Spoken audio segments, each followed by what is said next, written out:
বন্ধুরা, আমার নাম আরিশা। আয়নার সামনে দাঁড়ালে নিজের প্রতিবিম্ব দেখে মাঝে মাঝে নিজেই অবাক হয়ে যেতাম। লোকে বলতো আমি নাকি ডানাকাটা পড়ি। এই সৌন্দর্যের কারণেই বোধহয় আমার জন্য বিয়ের প্রস্তাবের কমতি ছিল না। যখন কলেজে পড়তাম কত ছেলের কাছ থেকে যে প্রেমের প্রস্তাব পেয়েছি তার কোনো হিসেব নেই, কিন্তু আমি বরাবরই এসব এড়িয়ে চলতাম। আমার কাছে আমার বাবা মায়ের সম্মান আর পছন্দের মূল্য ছিল সবার উপরে। আমি চেয়েছিলাম তাদের পছন্দেই আমার জীবনসঙ্গী। নির্বাচন হোক একদিন বাবা আমাকে ডেকে বললেন, মা, আরিশা আমার বন্ধু আমজাদের ছেলে তানভীর, ছেলেটা দেখতে যেমন স্মার্ট তেমনি তার মনটা অনেক বড়। আমি তোর জন্য তাকেই নির্বাচন করেছি। বাবার চোখে মুখে যে প্রশান্তি আমি সেদিন দেখেছিলাম, তারপর আর না করার কোনো প্রশ্নই আসে না। ধুমধাম করে আমাদের বিয়েটা হয়ে গেল। নতুন জীবন, নতুন পরিবেশ। শ্বশুরবাড়িতে পা রাখার পর বুঝলাম তারা আর্থিকভাবে খুব একটা সচ্ছল নন, কিন্তু তাদের মনের সচ্ছলতা ছিল অফুরন্ত। বিশেষ করে আমার স্বামী তানভীর মানসিকতা ছিল অসাধারণ। তার ভালোবাসায় আমি অল্পদিনেই শ্বশুরবাড়িকে নিজের বাড়ি ভাবতে শুরু করলাম। আমাদের ছোট্ট সংসার বাড়িতে আছেন। আমার অসুস্থ শ্বশুর আব্বা শাশুড়ি মা অনেক আগেই মারা গেছেন, তাই বাড়িটাতে আমরা মাত্র 3 জন, আমি, আমার স্বামী আর শ্বশুর আব্বা। বাড়িটা বেশ ছোট, 2টা প্রধান শোবার ঘর আর বারান্দার সাথে লাগো একটা ছোট ঘর। দিনগুলো বেশ সুখেই কাটছিল। বিয়ের প্রায় 4 মাস পরের কথা। একদিন রাতে তানভীর আমার পাশে বসে বলল, আরিশা, তোমাকে একটা কথা বলার ছিল। আমি ওর চোখের দিকে তাকিয়ে বললাম, কি কথা? তানভীরের মুখটা একটু মলিন হয়ে গেল। সে বলল, আমার অফিসের পক্ষ থেকে একটা বিশেষ প্রশিক্ষণের জন্য আমাকে 3 মাসের জন্য বিদেশে যেতে হবে। কথাটা শুনে আমার বুকের ভেতরটা ধক করে উঠল। এই মানুষটাকে ছাড়া আমি 3 মাস থাকব কিভাবে? শ্বশুর আব্বা অসুস্থ, আমি একা কিভাবে সব সামলাবো? আমার মনের অবস্থা বুঝতে পেরেই হয়তো তানভীর আমার হাতটা ধরে বলল, আমি জানি তুমি কি ভাবছো। বাবা অসুস্থ, তিনি তোমার দেখাশোনা করতে পারবেন না। তোমার কোনো কিছু প্রয়োজন হলে এনে দেওয়ারও কেউ নেই।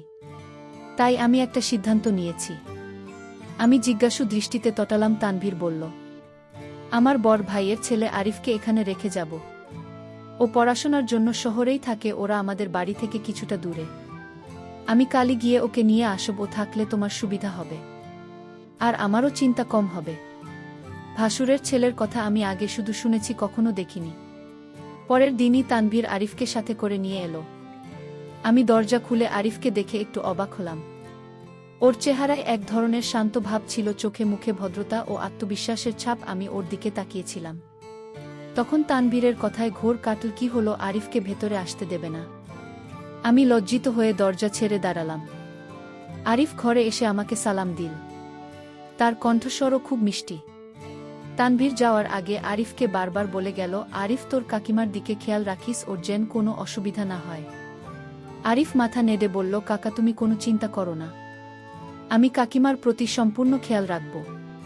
তানভীর চলে যাওয়ার পর বাড়িটা কেমন ফাঁকা হয়ে গেল। রাতে আমি, আরিফ আর শ্বশুর আব্বা একসাথে রাতের খাবার খেয়ে নিলাম। খাওয়ার পর আরিফ বারান্দার সেই ছোট ঘরটায় ঘুমাতে গেল। আমি নিজের ঘরে এসে দরজা দিলাম, কিন্তু কেন জানি না বুকের ভেতর একটা অজানা ভয় আর একাকিত্ব কাজ করছিল। আরিফের উপস্থিতি কি আমার এই একাকিত্ব দূর করতে পারবে, নাকি নতুন কোনো গল্পের সূচনা করবে? সেই রাতে আমি ঘুমাতে পারছিলাম না, শুধু এপাশ ওপাশ করছিলাম। রাত তখন প্রায় 2টা বাজে। হঠাৎ আমার ঘরের দরজায় খুব মৃদু একটা টোকা পড়ল। শব্দটা এতটাই হালকা যে প্রথমে আমার ভুল মনে হয়েছিল, কিন্তু পরপর 2বার টোকা পড়তেই আমার মনের ভেতর কাঁপুনি বেড়ে গেল। এত রাতে কে হতে পারে? আমি কাঁপা কাঁপা ঘরের ভেতর থেকে জিজ্ঞেস করলাম, কে? কিন্তু বাইরে থেকে কোনো সাড়া এলো না। নিস্তব্ধ রাত, শুধু ঝিঝি পোকার ডাক শোনা যাচ্ছে। আমার ভয়টা আরও বেড়ে গেল। কে দরজায় টোকা দিয়েও কথা বলছে না? আমার মনে নানা রকম চিন্তা আসতে লাগল। তবে কি? বাইরে থেকে কোনো উত্তর না পেরে আমার ভেতরটা ভয়ে হিম হয়ে আসছিল। শ্বশুর আব্বা অসুস্থ, তিনি এত রাতে উঠে আমার দরজায় আসবেন না। তাহলে কি আরিফ? কিন্তু ও কেন আসবে? নানা রকম দ্বিধা আর ভয় নিয়ে আমি খুব সাবধানে দরজাটা খুললাম। দরজা খুলতেই দেখলাম আরিফ দাঁড়িয়ে আছে, তার চোখে মুখে একটা অস্বস্তির ছাপ। আমি অবাক হয়ে বললাম, আরিফ, তুমি এত রাতে কোনো সমস্যা? আরিফ ইতস্তত করে বলল, কাকিমা, আসলে বারান্দার যে ঘরটাতে আমি শুয়েছিলাম সেখানে ঘুমাতে পারছি না। ওর কথা শুনে আমার কপালে চিন্তার ভাঁজ পড়ল।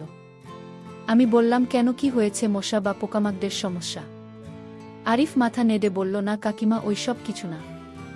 ঘরের চাল দিয়ে বৃষ্টির পানি পড়ছে, বিছানার একপাশ ভিজে গেছে। আমি অবাক হলাম, আজ তো বৃষ্টি হয়নি, তাহলে বৃষ্টির পানি কিভাবে পড়বে? আমি বললাম, আজ তো বৃষ্টি হয়নি আরিফ, তাহলে পানি পড়বে কিভাবে? আরিফ এমনভাবে উত্তর দিল যেন সে নিজেও খুব অবাক। আমিও তো সেটাই ভাবছি কাকিমা, কিন্তু সত্যিই পানি পড়ছে। আপনি নিজে এসে দেখতে পারেন। আমি ওর সাথে বারান্দার ঘরে গেলাম, গিয়ে দেখি যা বলল তাই, ঘরের এক কোণায় ছাদ থেকে টপ করে পানি পড়ছে, আর তার নিচের দোসকটা ভিজে একাকার। আমি ভীষণ অবাক হলাম। এই ঘরে তো আগে কখনো পানি পড়েনি, আজ হঠাৎ করে এমনটা কেন হলো? তবে কি চালের কোথাও কোনো ছিদ্র হয়েছে যা আগে বোঝা যায়নি? যাই হোক, এখন তো আর এসব ভেবে লাভ নেই। আমি আরিফকে বললাম, আচ্ছা তুমি এক কাজ করো, শ্বশুর আব্বার ঘরে তো আরেকটা চৌকি আছে, তুমি সেখানে গিয়ে ঘুমাও। আমার কথা শুনে আরিফ কেমন যেন চমকে উঠল। সে দ্রুত বলল, না না কাকিমা, দাদুর ঘুমের সমস্যা হবে, উনি সামান্য শব্দে জেগে যান, আমি ওনার ঘুমের ব্যাঘাত ঘটাতে চাই না। আমি বরং কষ্ট করে বারান্দাতেই একটা মাদুর পেতে শুয়ে পড়ছি। থাকতে হলে আপনার ঘরেই থাকব, কারণ আপনার ঘরের পাশে থাকা জরুরি প্রয়োজন, আর নইলে আমি বারান্দায় পাটি পিছিয়ে শুয়ে থাকব। শেষের কথাটা আমার কানে কেমন অদ্ভুতভাবে বিধল। আপনার ঘরের কাছাকাছি থাকাটা প্রয়োজন? কেন প্রয়োজন? সে তো শ্বশুর আব্বার ঘরেও নিরাপদে থাকতে পারত। আমার ঘরের কাছে থাকার জন্যই এত আকুতি কেন? আমার মনে প্রথমবারের মতো একটা সন্দেহের বীজ রোপিত হলো। আরিফের উদ্দেশ্যটা ঠিক কি? আমি আর কথা বাড়ালাম না। বললাম, আচ্ছা তোমার যে ভালো মনে হয় করো। আমি নিজের ঘরে এসে দরজা বন্ধ করে দিলাম, কিন্তু সারারাত আর ঘুমাতে পারলাম না। আরিফের ওই কথাটা আমার মাথায় ঘুরপাক খেতে লাগলো। তার আচরণে এমন কিছু ছিল যা আমাকে অস্বস্তিতে ফেলে দিয়েছিল। সে কি সত্যিই সহজ সরল, নাকি তার মনে অন্য কোনো উদ্দেশ্য আছে?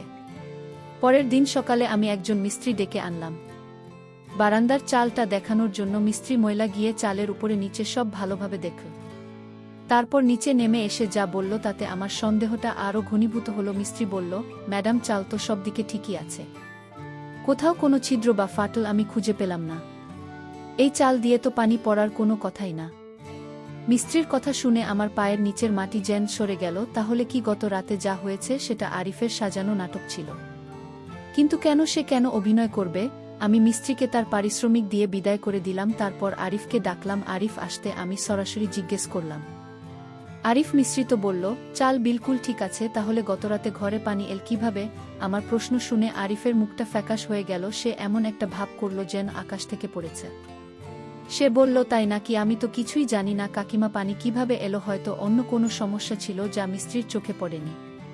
তার এই উত্তর শুনে আমার মনে কিছুটা দ্বিধা জেগে উঠল। ব্যাপারটা যেন পুরোপুরি পরিষ্কার হচ্ছিল না। আরিফ কিছু একটা লুক আছে, কিন্তু আমি সরাসরি তাকে চোরও বানাতে পারছিলাম না। যদি আমার ধারণায় ভুল হয়, যদি সত্যিই কোনো কারণ থাকে যে আমি বুঝতে পারছি না, এইসব ভেবে আমি আরও দ্বিধায় পড়ে গেলাম। আরিফের প্রতি আমার ভয় আর সন্দেহ দুটোই বাড়তে শুরু করল। মিষ্টির কথা শোনার পর থেকে আরিফের প্রতি আমার সন্দেহটা একটা শক্ত ভিত্তি পেয়ে গেল। আমি বুঝতে পারছিলাম সে জেনে শুনে কিছু একটা করেছে, কিন্তু প্রশ্ন হলো কেন? তার উদ্দেশ্য কি? সারাদিন আমি আরিফের সাথে খুব কম কথা বললাম, তাকে আড়াল থেকে পর্যবেক্ষণ করার চেষ্টা করছিলাম। তার প্রতিটি পদক্ষেপ, প্রতিটি চাহনি আমার কাছে রহস্যময় মনে হচ্ছিল। রাতে খাওয়ার সময়েও পরিবেশটা খুব থমথমে ছিল। শ্বশুর আব্বা নিজের মতো খেয়ে ঘরে চলে গেলেন। আমি আর আরিফ যখন খাচ্ছিলাম, তখন আমি আর থাকতে না পেলে বললাম, আরিফ, তুমি যদি কোনো সমস্যায় থাকো আমাকে বলতে পারো, কিন্তু এভাবে মিথ্যা বলে আমাকে ভয় পাইজো না।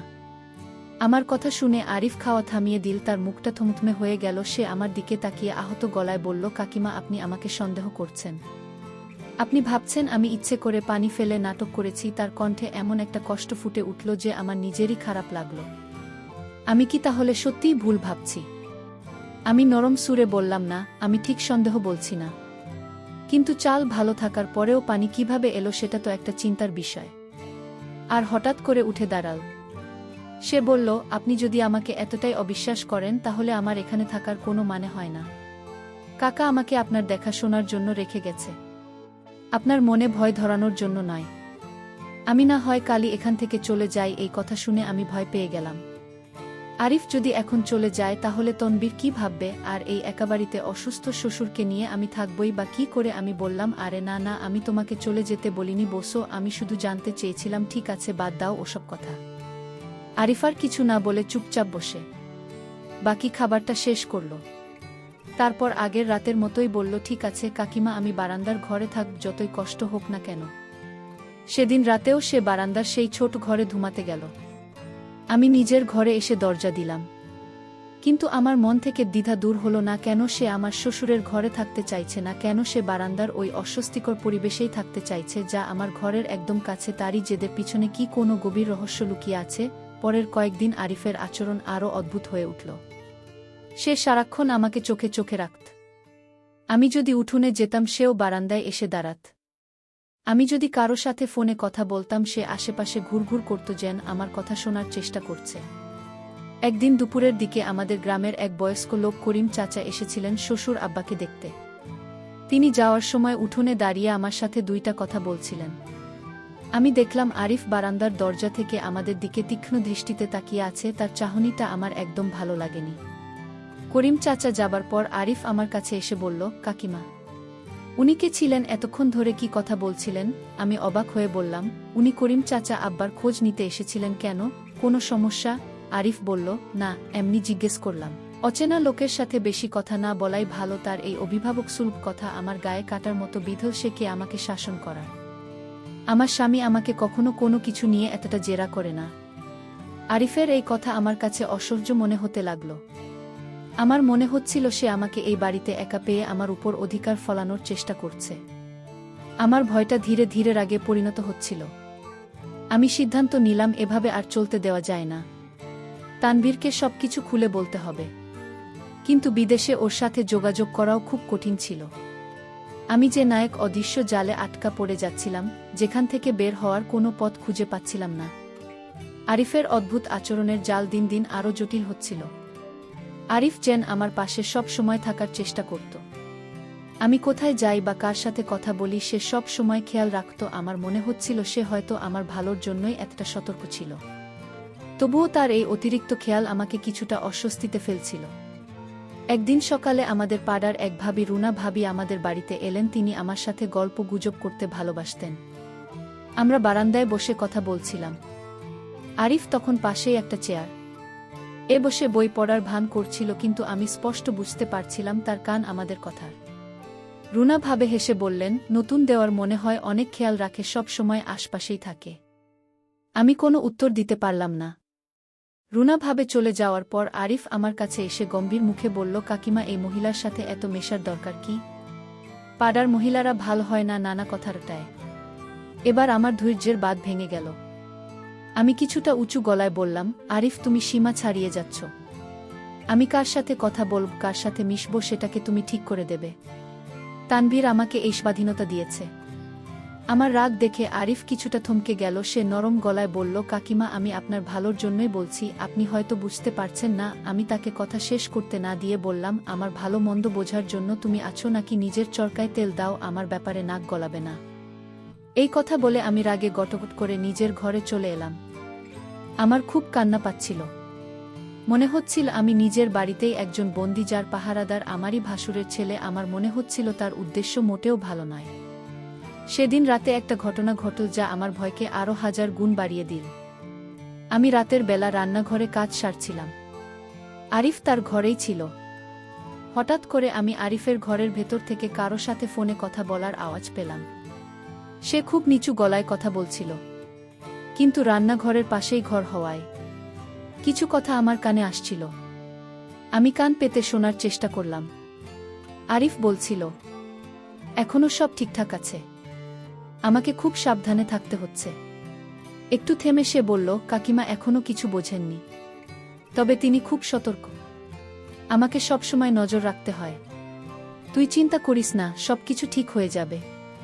একটু থেমে সে আবার বলল, না রে কাকিমা, এখনো কিছু সন্দেহ করেনি, তবে খুব চালাক, সব সময় চোখে চোখে রাখতে হয়।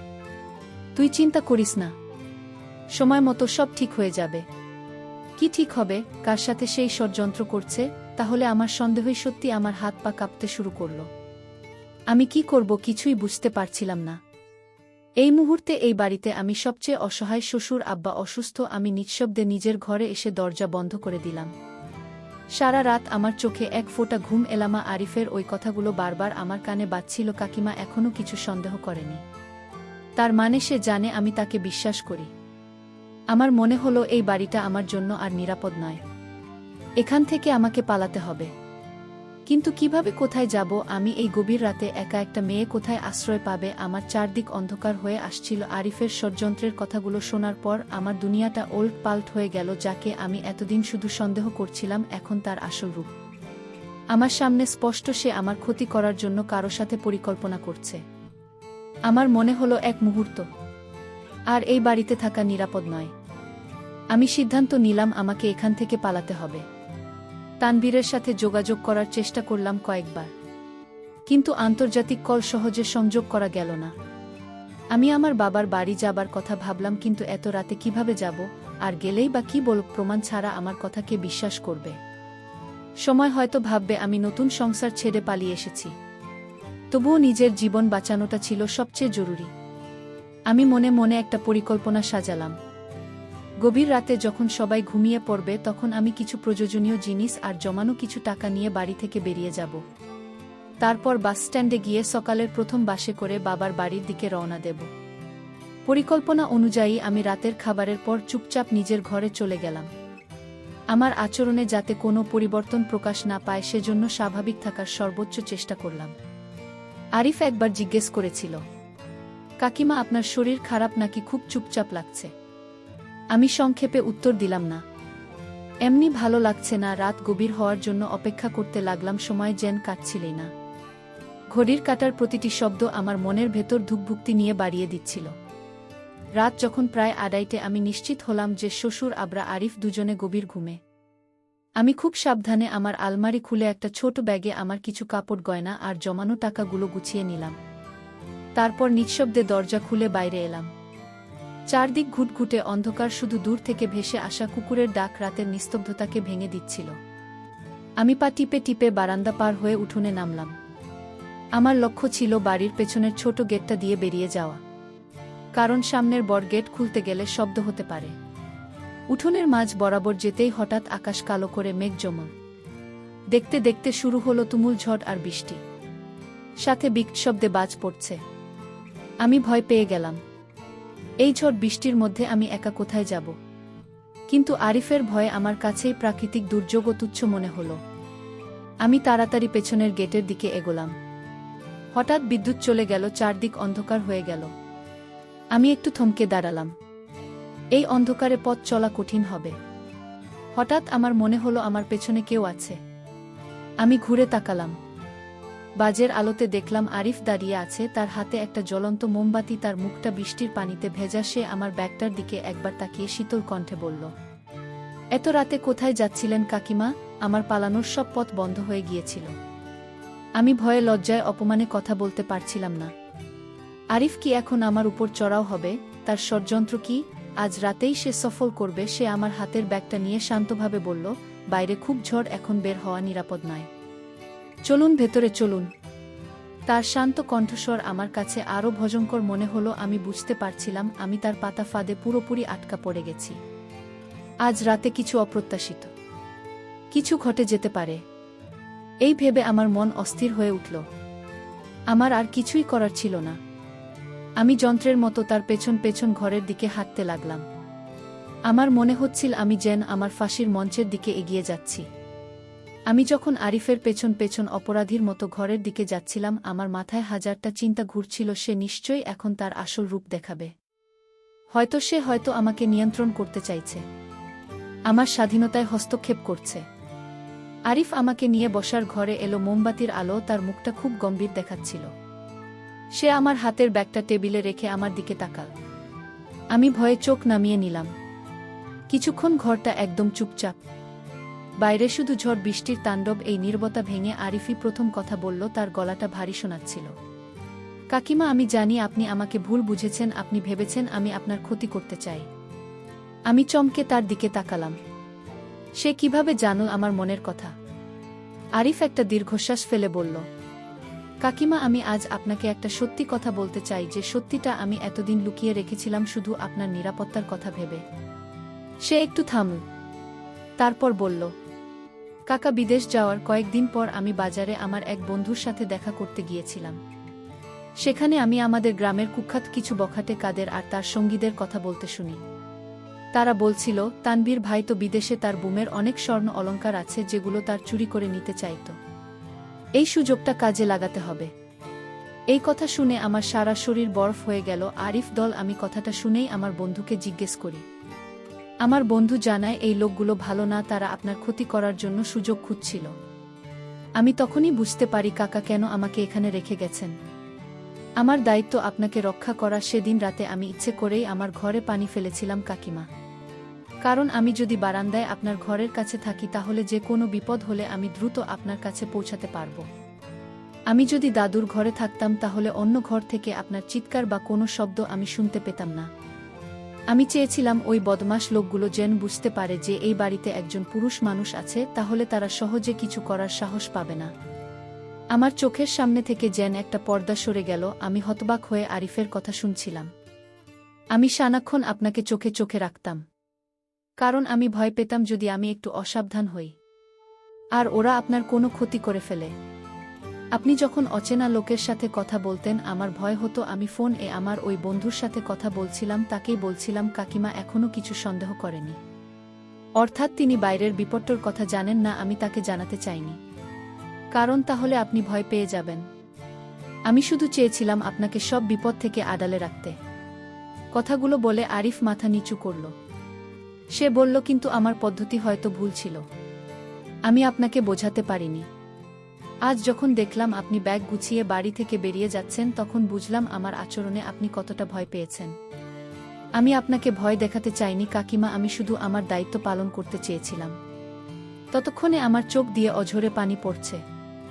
আমি কি করেছি যে ছেলেটা নিজের আরাম, নিজের ঘুম নষ্ট করে শুধু আমাকে রক্ষা করার জন্য এত নাটক করেছে, এত অভিনয় করেছে? তাকেই আমি সন্দেহ করেছি, তাকে আমি ষড়যন্ত্রকারী ভেবেছি। নিজের উপর আমার ভীষণ লজ্জার ঘৃণা হতে লাগল। আমি কান্না জড়িত কণ্ঠে বললাম, আরিফ আমি তোমাকে ভুল বুঝেছি, আমাকে মাফ করে দিস। আরিফ মাথা তুলে আমার দিকে তাকাল, তার চোখেও পানি। সে মৃদু হেসে বলল, না কাকিমা, আপনার কোনো দোষ নেই। পরিস্থিতিটাই এমন ছিল, আপনি যা ভেবেছেন তা স্বাভাবিক। আমি শুধু খুশি যে সত্যিটা আপনাকে জানাতে পারলাম। সেই রাতে আমার মন থেকে সমস্ত ভয়, সন্দেহ, অবিশ্বাস দূর হয়ে গেল। আমি বুঝতে পারলাম আরিফ সত্যিই একজন ভালো মানুষ। তার উদ্দেশ্য মহৎ ছিল। সে শুধু তার কাকার দেওয়া দায়িত্ব পালন করেনি, বরং একজন দেবরের সত্যিকারের কর্তব্য পালন করেছে। আমি আমার ভুল বুঝতে পেরে লজ্জিত হলাম, কিন্তু আমি গর্বিত হলাম যে আরিফের মতো একজন সৎ এবং দায়িত্ববান দেবর পেয়েছি। আমার স্বামী সত্যি একজন খাঁটি হীরাকে আমার সুরক্ষার জন্য রেখে গিয়েছিল। এ ঘটনার পর আরিফের প্রতি আমার শ্রদ্ধা এবং স্নেহ বহুগুণে বেড়ে গেল।